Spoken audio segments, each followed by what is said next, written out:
I never thought a mandatory travel buddy assignment could turn into the most unexpected chapter of my life. But here we are, 2 weeks before the start of the study abroad program in Florence, and I'm stuck sharing a flight and probably half the trip with someone I barely know.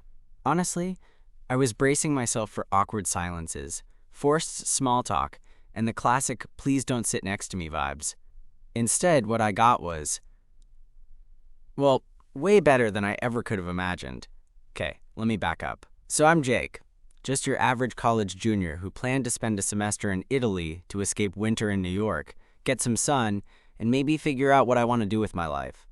I signed up for this program because it sounded like a dream, but also because my social anxiety sometimes makes flying solo feel like climbing Everest. I figured I'd meet people once we got there, but the university coordinator decided to help by pairing us up with travel buddies to make the whole experience less intimidating. Enter Alex. When I first saw his name on the email, I immediately Googled him because, let's be real, who doesn't stalk their travel buddy a little?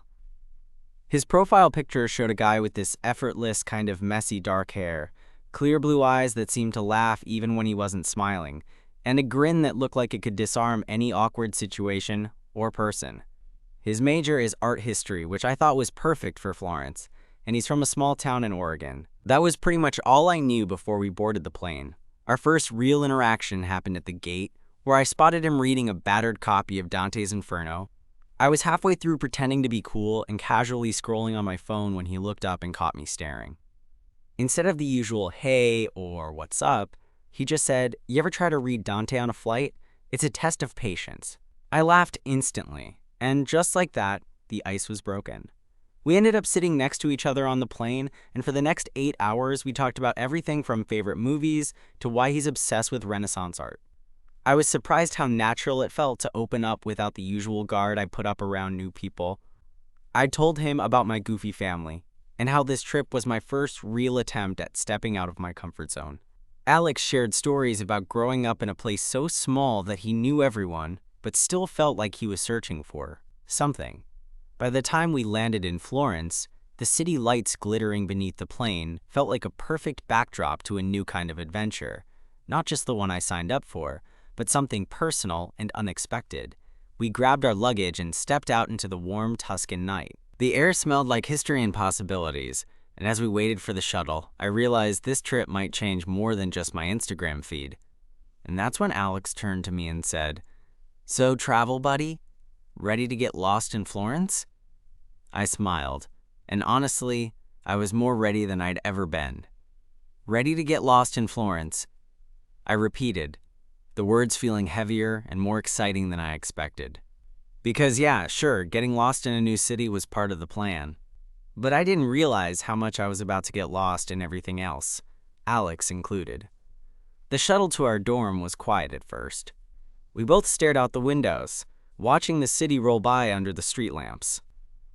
I kept stealing glances at him, noticing how the light caught his cheekbones and made his eyes look almost electric. I wondered if he felt the same weird buzz I did, that mix of excitement and nerves when you start something new and aren't sure what's waiting for you. Our dorm was one of those old Italian buildings with creaky floors and narrow stairways. Nothing fancy, but it had charm. Wooden beams, thick walls, and windows that opened right onto the street below, where people shouted in Italian and scooters zipped past. Alex's room was right next to mine. We joked about how that'd be both convenient and potentially hazardous if either of us wanted to party late.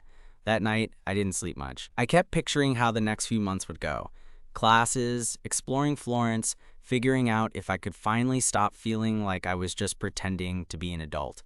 I heard a soft knock on my door around midnight. It was Alex, holding a bottle of water and wearing this half smile that made my chest tighten for reasons I couldn't explain. "Couldn't sleep either," he said.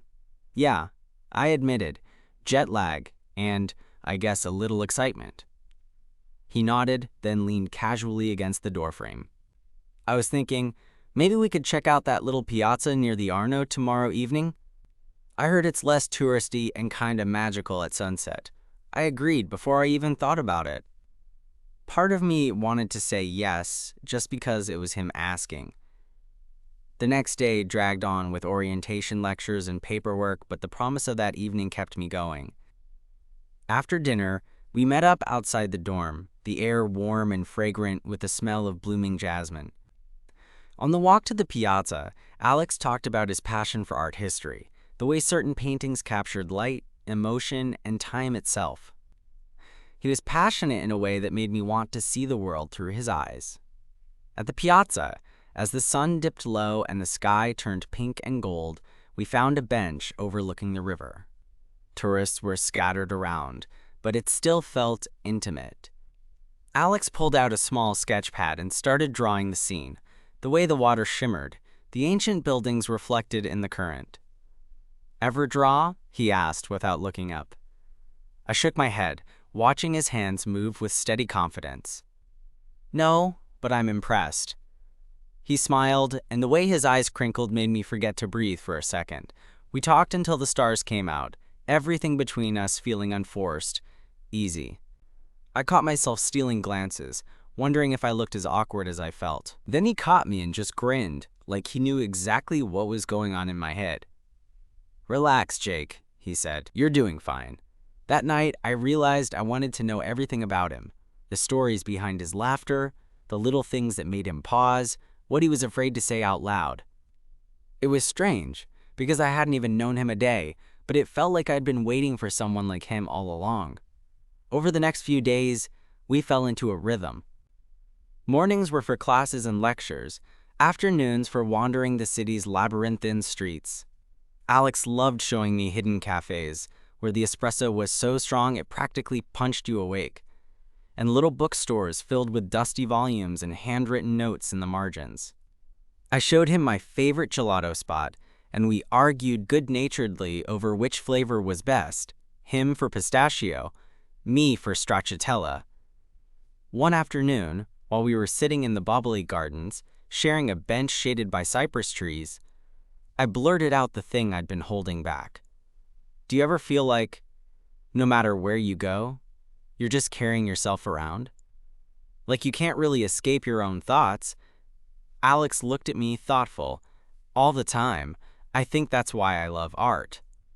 It lets me step outside myself a little, lose myself in other people's stories.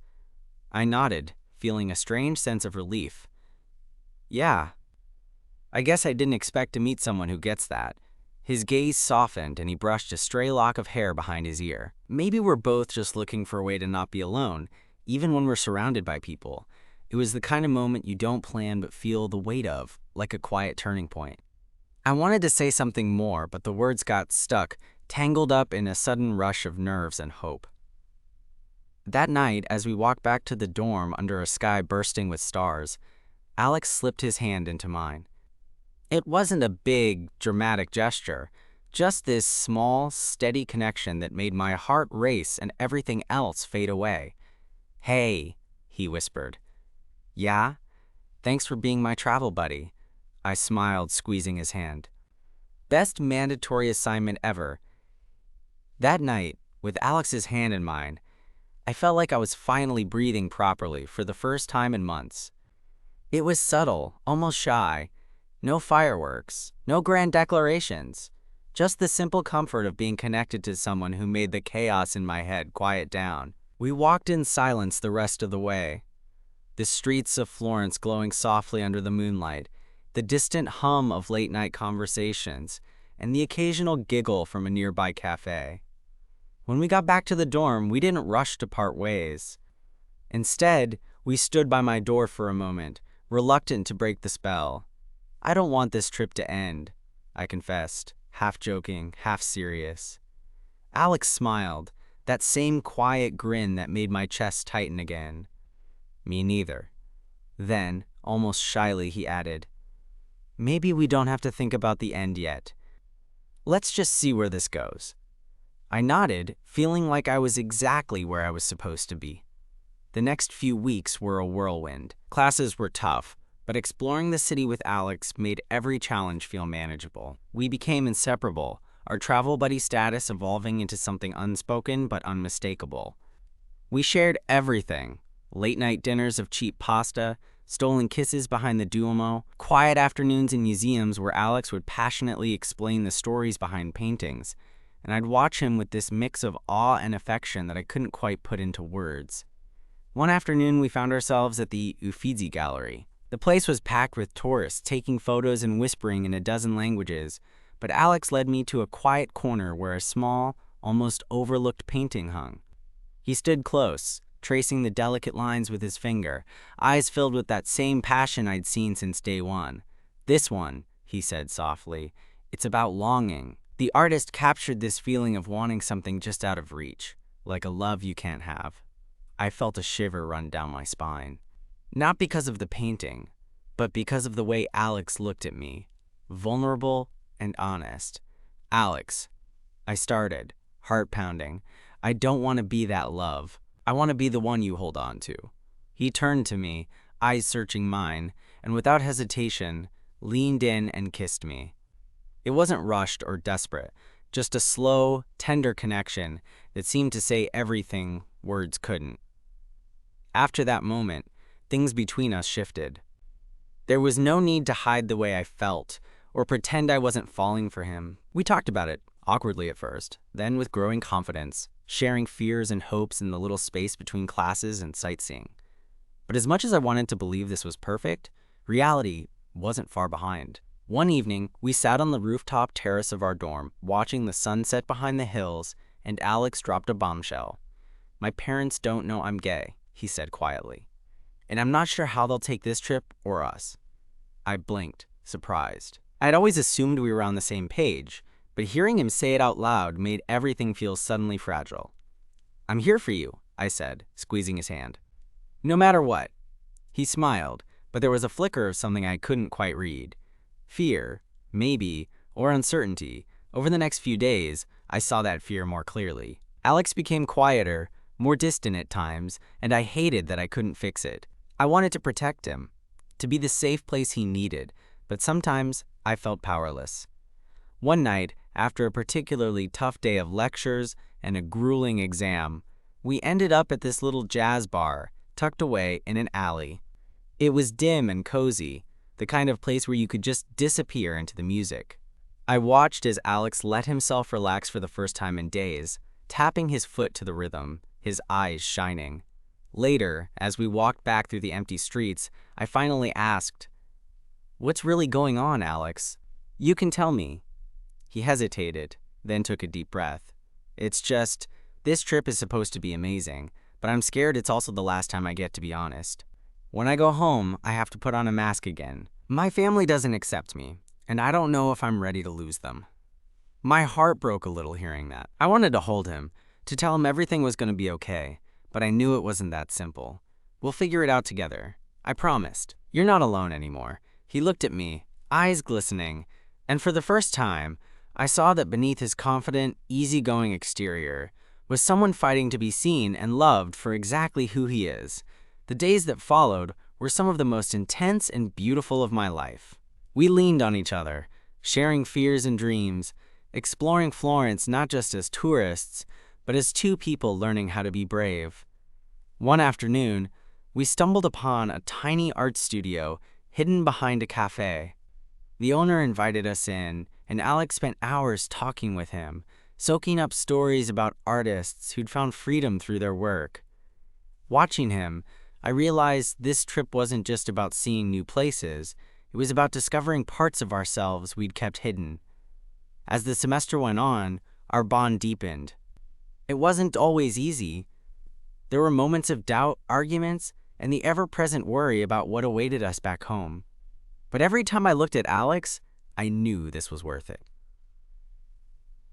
One rainy evening, as we sat on a bench overlooking the Arno River, he squeezed my hand and said, "Thank you for being my travel buddy, and for being more than I ever expected." I smiled, heartful. "Same here, Alex. Same here."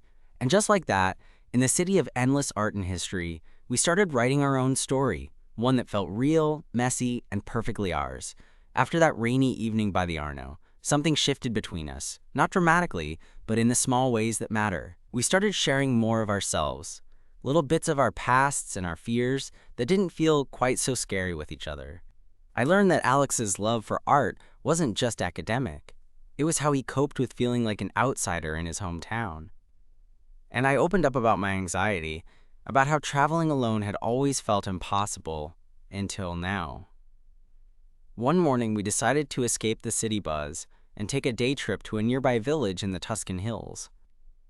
It was the kind of place with cobblestone streets, vineyards as far as the eye could see, and a quiet that felt like a balm for the soul. We rented bikes, though neither of us were exactly pros, and spent the day wobbling down country lanes, laughing when one of us almost toppled over. At one point, we stopped under a giant olive tree and just sat there, the sun warm on our skin and the scent of wild herbs in the air. Alex pulled his sketch pad out again and started drawing the landscape, the way the light hit the hills like a golden blanket. I watched him, feeling this swell of something that was part admiration, part something deeper I didn't have words for yet. "Hey," he said without looking up. "You want to try?"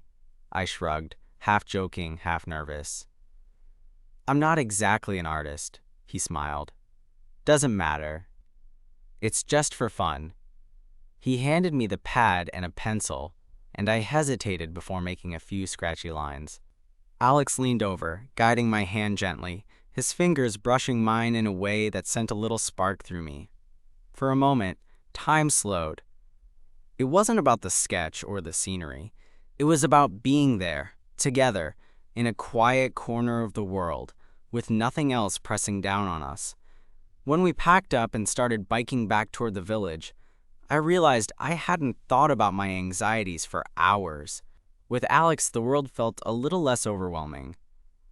Back in Florence, the semester was speeding up, classes piling on, deadlines looming. But even in the chaos, we carved out time for each other, whether it was grabbing coffee before class or stealing a few minutes in the library to study side by side. I noticed how easy it was to be myself around him, how his presence smoothed out the rough edges I usually tried to hide. One evening, we crashed a small art exhibit hosted by some local students. The gallery was packed, but we found a quiet corner near a series of black and white photos that captured intimate moments of everyday Italian life. Alex was intrigued, and I caught him studying one picture a little longer than the others. "Tell me about it," I said, nodding toward the photo. He hesitated, then said quietly, "It reminds me of home, but also of what I want from life. Connection, realness, not just pretending everything's perfect." I reached out and took his hand, this time without hesitation. "We don't have to pretend with each other." His eyes locked on mine, and I saw something like relief there. "Yeah, that's why this trip means so much to me. It's the first time I've felt like I can be myself without fear." For a while, we just stood there, hands intertwined, letting the moment settle between us. But as much as things felt good, I knew the end of the semester was looming, and with it, the reality of going back to our old lives. I tried not to think about it, but some nights, lying awake in the dark, my mind raced with all the what-ifs. One afternoon, as we sat on the steps of the Santa Croce church, Alex looked over at me and said, "Have you thought about what happens after Florence?" I shrugged, trying to sound casual, but inside, my heart was pounding. "Honestly, I'm scared. I don't want this to end." He nodded, his expression serious. "Me too, but maybe it doesn't have to. Maybe we can figure it out, together." I wanted to believe him desperately, but the truth was, stepping out of Florence meant stepping back into the unknown, and neither of us knew what that would look like. A few days later, we had our first real fight. It wasn't about anything huge, just a misunderstanding that spiraled. Maybe it was the stress of exams, or the pressure of what was coming. We snapped at each other, voices raised in a crowded cafe, drawing unwanted attention. I remember storming out, heart pounding, tears stinging my eyes. I wanted to run away, to escape the mess of emotions I couldn't control. But then my phone buzzed, a message from Alex, asterisk, "Meet me at the Ponte Vecchio. Please." I didn't hesitate. On the bridge, surrounded by the glow of streetlights and the murmur of the Arno beneath us, we found each other. No words at first, just a long, shaky hug that felt like it was holding together more than just two bodies. "I'm sorry," I whispered. "I don't want to lose this." Neither do I," he said, voice trembling. "We have to be honest, even when it's hard." That night, we talked for hours, laying everything out, the fears, the hopes, the uncertainty. And somewhere in that vulnerability, we found strength. The weeks after were a mix of highs and lows, but through it all, we kept choosing each other. One chilly evening, as we walked back from a late dinner, Alex stopped me in a quiet piazza. He looked nervous, his hands stuffed deep in his jacket pockets. "Jake," he said, voice low, "I don't want to just be your travel buddy anymore. I want to be more, if you'll have me." I smiled, heart racing. "I've been waiting to hear that." He grinned, and then, without warning, pulled me close, kissing me under the flicker of an old street lamp. In that moment, with the city around us humming softly, I realized this trip, this crazy, unexpected adventure, had changed everything, and whatever the future held, I was ready to face it. With him, the days after that night felt like we were walking on air, like Florence itself had conspired to wrap us in some kind of magic bubble. Every glance, every touch carried this new weight of meaning, but also this thrilling lightness, like we'd crossed some invisible line, and there was no going back. We were more than travel buddies now, more than just classmates sharing a semester abroad. We were something else, something better. But as the days ticked by, the reality of time working against us started to sneak in. The semester was winding down, and with it, the carefree bubble began to burst. We both knew that soon we'd have to pack up, say goodbye to the city that had witnessed the start of whatever this was, and face the lives that waited back home. Lives that weren't necessarily ready for us to bring the people we'd become here. One afternoon, we found ourselves sitting on the steps of the Piazza della Signoria, watching tourists drift by and artists painting scenes of the city's iconic palaces. The sun was warm on my face, but inside, my chest felt tight. I looked over at Alex, who was sketching something in his notebook, his brow furrowed in concentration.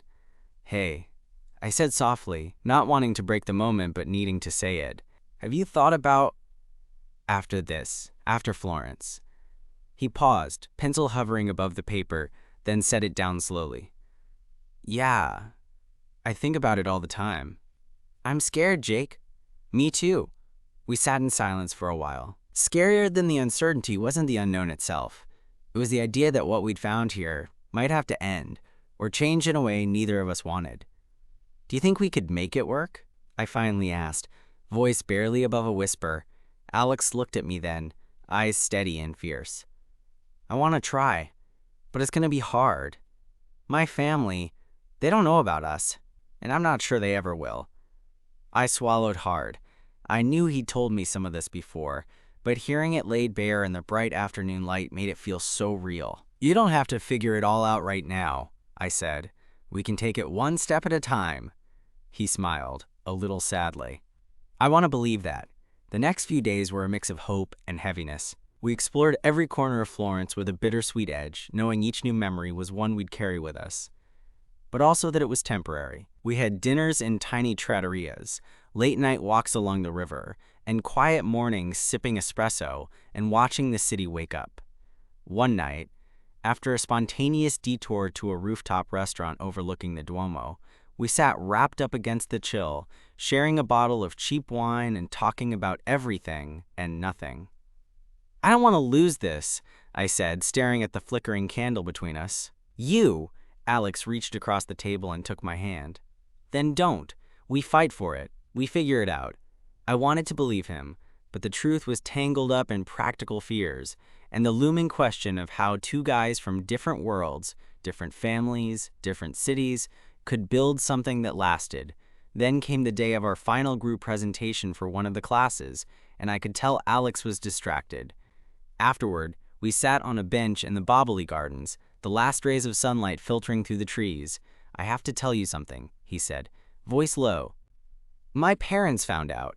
Not from me. Someone at home told them, and things got messy." My stomach dropped. "Are you okay?" He shrugged, but I could see the strain in his eyes. "Not really. They're upset. I don't know what's going to happen." I reached out, pulling him close. "You're not alone. We'll get through this." Later that week, we spent hours on video calls with him, trying to explain things to his parents, me listening on the sidelines, offering what support I could from thousands of miles away. It wasn't easy, and not everything was resolved, but Alex's courage in facing it head-on made me admire him even more. Our last week in Florence arrived faster than I wanted. We packed up our things, took one last stroll through the piazzas, and sat in our favorite gelato spot, sharing a cone and savoring the moment. On our final night, we found ourselves back on the Ponte Vecchio. The city glittered around us, reflections dancing on the water. Alex turned to me, a nervous smile on his face. "I don't want this to be goodbye," he said. "You're not saying goodbye." I corrected him. "We're just starting." He reached into his pocket and pulled out a tiny, folded piece of paper. "I wrote you something. It's not much, but it's how I feel." I unfolded it and saw a short poem, simple words about courage, love, and finding home in another person. I looked up at him, eyes shining. "You're my home now, Alex." He smiled, and without another word, kissed me under the starlit sky. As we walked back to the dorm, hand in hand, I felt a mix of fear and hope swirling inside me. The future was uncertain, messy, and maybe even scary. But for the first time in a long time, I wasn't afraid, because I knew that whatever came next, I wouldn't be facing it alone, and maybe, just maybe, that was enough to believe in. The morning after that final night on the Ponte Vecchio, I woke up with a strange mix of sadness and hope swirling in my chest. Our plane wasn't until the afternoon, so we had a few hours left in Florence, a few hours to soak in the city that had been the backdrop to everything we'd shared. We wandered through the quiet streets, the city still waking up around us. Alex slipped his hand into mine like it was the most natural thing in the world, and in that simple touch was a promise. We weren't just ending a semester, we were starting something new. At the little cafe where we'd had our first shared espresso, we sat across from each other, the weight of unspoken feelings hanging between us. Finally, Alex broke the silence. "Jake, I don't know exactly what the future holds," he said quietly. "But I know this. Being with you has made me braver than I ever thought I could be." I smiled, feeling warmth spread through me. "Same here. This trip, it changed everything for me. You changed everything." We promised to stay in touch, to make the long distance work. But more than that, we promised to be honest with ourselves and each other, no matter how hard it got. As we boarded the plane, I looked over at Alex, catching his eye. No words were needed. We were both nervous about what lay ahead, but there was something real and steady between us now, a foundation built on shared moments, quiet courage, and a connection that had grown stronger than either of us expected. Back home, life didn't magically become easy. There were awkward conversations, challenges with families, and the inevitable distance that long-distance relationships bring. But through it all, we held on, to the hope that first sparked in Florence, to the laughter and late-night calls, to the small, everyday ways we showed up for each other. Looking back now, that mandatory travel buddy assignment feels like a cosmic joke because it led me to the person who taught me what it means to take a chance, to be vulnerable, and to find home not in a place, but in someone else. Florence was the beginning, but it wasn't the end. And sometimes, the best chapters start when you least expect them, when you're just willing to open a door and see who's waiting on the other side. With Alex, I found that door. And I'm still walking through it, one day at a time,